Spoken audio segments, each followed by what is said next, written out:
PCOD यानी polycystic ovarian disease. आज हमारे देश में करीब 1/3 लड़कियां और महिलाएं पीसीओडी से प्रभावित हैं। इसमें लड़कियों का और यंग लेडीज हैं, जो महिलाएं हैं, उनका वजन बढ़ते जाता है, उन्हें पीरियड प्रॉब्लम्स होने लगते हैं, मतलब पीरियड लेट आता है और पीरियड जब आता है तो हैवी ब्लीडिंग होती है।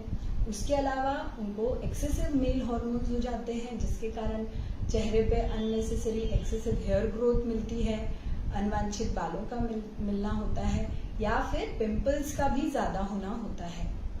जो यंग महिलाएं जिनकी शादी हो गई है और वो प्रेगनेंसी के लिए प्लान करती हैं, तो उन्हें प्रेगनेंसी होने में भी दिक्कत होती है। ये सारा पीसीओडी में ही मिलता है। पीसीओडी के कारण मेनली लाइफस्टाइल प्रॉब्लम है। पीसीओडी तो लाइफस्टाइल, जो ऑल्टर्ड लाइफस्टाइल हमारी आजकल हो गई है, उसी के कारण पीसीओडी होता है। सबसे पहले होता है हमारा सेडेंटरी लाइफस्टाइल। हम लोग का फिजिकल वर्क कम हो गया है, लोग पैदल चलना उनका कम हो गया है, हर टाइम गाड़ी यूज करते हैं, घर में भी हम लोग अपना फिजिकल वर्क बहुत कम करते हैं और सेडेंटरी लाइफस्टाइल है। दूसरा कारण होता है हमारे स्लीप हैबिट्स। रात को लड़कियां देर तक जागती हैं, अगर पढ़ाई के लिए भी हो सकता है या कुछ और रीजन की वजह से स्क्रीन टाइम ज्यादा हो गया है, तो उसके कारण हमारा मेलेटोनिन हार्मोन गड़बड़ हो जाता है, उसके कारण भी पीसीओडी होता है। हमारे ईटिंग हैबिट्स भी बहुत गड़बड़ हो गए हैं, खाने में बहुत ज्यादा जंक फूड है, रिफाइंड फ्लावर, रिफाइंड शुगर्स हैं, जिसके कारण भी पीसीओडी होता है। हमारे जीवन में तनाव भी बहुत ज्यादा हो गया है। छोटे छोटे बच्चे हैं जो स्कूल जाते हैं, उन लोगों की लाइफ में भी तनाव है, पेरेंट्स का प्रेशर रहता है या पीयर प्रेशर रहता है, जिसके कारण भी पीसीओडी बढ़ता है। कई बार ये जेनेटिक भी हो सकता है। जेनेटिक यानी हमारे घर में हमारे मदर को या आंटी को या फिर हमारे सिस्टर्स को यदि पीसीओडी है, तो बहुत चांसेस होते हैं कि हमें भी पीसीओडी हो। तो ये सारे कारण पीसीओडी के होते हैं।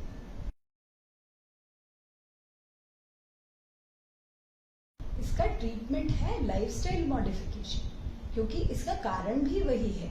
तो हमें हमारी लाइफस्टाइल को मॉडिफाई करना होगा, यानी हमारे जीवन शैली को बदलना होगा, हमारी ईटिंग हैबिट्स को बदलना होगा, खाने में जंक फूड को कम करना होगा, रिफाइंड और प्रोसेस्ड फूड को कम करना होगा, खाने में सलाद, वेजिटेबल्स और फ्रूट्स को बढ़ाना चाहिए और प्रोटीन डाइट को बढ़ाना चाहिए। उसके अलावा हमें हमारे फिजिकल हैबिट्स भी चेंज करने होंगे। आप कुछ भी कर सकते हैं, आइदर वॉक कर सकते हैं, योगा कर सकते हैं, कोई गेम भी खेल सकते हैं।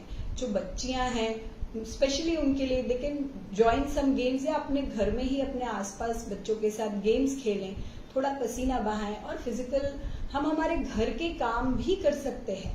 तो इससे हमारा फिजिकल वर्क बढ़ेगा, तो हमारा वजन कम होगा और हमारा पीसीओडी करेक्ट होगा। तीसरा जो मुख्य कारण है वो है स्लीप हैबिट। तो हमें समझना होगा कि हमें जल्दी सोना और जल्दी उठना चाहिए, ताकि जो हमारा सर्केडियन रिदम है और हमारा मेलेटोनिन हार्मोन का लेवल है वो ठीक रहे। तो इस तरह से लाइफस्टाइल बदलने से भी पीसीओडी कम होता है।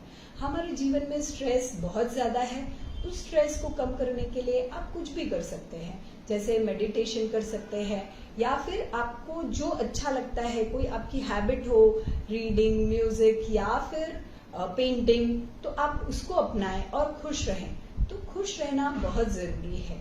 इस तरह से लाइफस्टाइल मॉडिफिकेशन करके हम पीसीओडी को बहुत हद तक खत्म कर सकते हैं। यदि इसके बाद भी पीसीओडी खत्म नहीं होता है, तो इसका मेडिकल मैनेजमेंट भी है जो उससे हेल्प करता है। तो उसके लिए आपको अपने गायनेकोलॉजिस्ट से संपर्क करना चाहिए। इसकी अधिक जानकारी के लिए आप संपर्क कर सकते हैं मुस्कान हेल्थ केयर, डॉक्टर निधि जैन से। धन्यवाद।